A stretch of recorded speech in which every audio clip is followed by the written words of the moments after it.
അനുഭവത്തിലൂടെ കാണിച്ചു കൊടുക്കും എന്ന് പറഞ്ഞതുപോലെ ഇവർ നമ്മൾ ചോദിക്കുന്നതിന് ഉത്തരം മറുപടി തരികയല്ല, ജീവിതത്തിൽ അത് അനുഭവത്തിലൂടെ കാണിച്ചു തരും, ചില നിർദ്ദേശങ്ങളും തരും. ഇങ്ങനെയൊക്കെ നമ്മൾ മനസ്സിലാക്കിയെടുക്കണം. അതുപോലെ തന്നെ അവരെ കാണാൻ അതിൻ്റേതായ ചില മുഹൂർത്ത സമയങ്ങളുണ്ട്. ആ സമയങ്ങളിലൊക്കെ അവരെ കാണാൻ പറ്റുള്ളൂ. അതൊക്കെ നമ്മൾ കണ്ടെത്തേണ്ടതാണ്.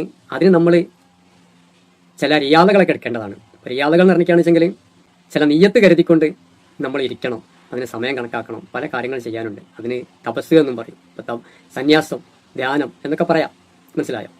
അതിന് നമ്മുടെ ജീവിതത്തിന് നമുക്കൊരു ശുദ്ധി ഉണ്ടായിരിക്കണം, ഒരു കൃത്യനിഷ്ഠത ഉണ്ടായിരിക്കണം. പാഞ്ഞു ചെന്ന് ഇരുന്ന് ഒന്നും നേടിപ്പോകാമെന്ന് ആരും കരുതരുത്. അപ്പം ഈ നല്ല ജിന്നുകളുടെ പ്രശംസ നമുക്ക് കിട്ടിക്കഴിഞ്ഞാൽ അവരിൽ നിന്ന് പല ഗുണങ്ങളും ഉണ്ടാകുമെങ്കിലും ചില ദോഷങ്ങൾ നമുക്കുണ്ട്. എന്താണ് ദോഷങ്ങൾ? ദോഷങ്ങൾ എന്ന് പറഞ്ഞാൽ എനിക്കാണെന്ന് വെച്ചാൽ ജീവിതത്തിൽ നമ്മൾ ഇപ്പോൾ കാണുന്ന പല ആളുകളുമുണ്ട്, കൂട്ടും സൂട്ടും വലിയ സുഖങ്ങളും സന്തോഷങ്ങളും ആർപ്പാട ജീവിതങ്ങളൊക്കെ ആയിട്ട് ജീവിക്കുന്നവരുണ്ട്.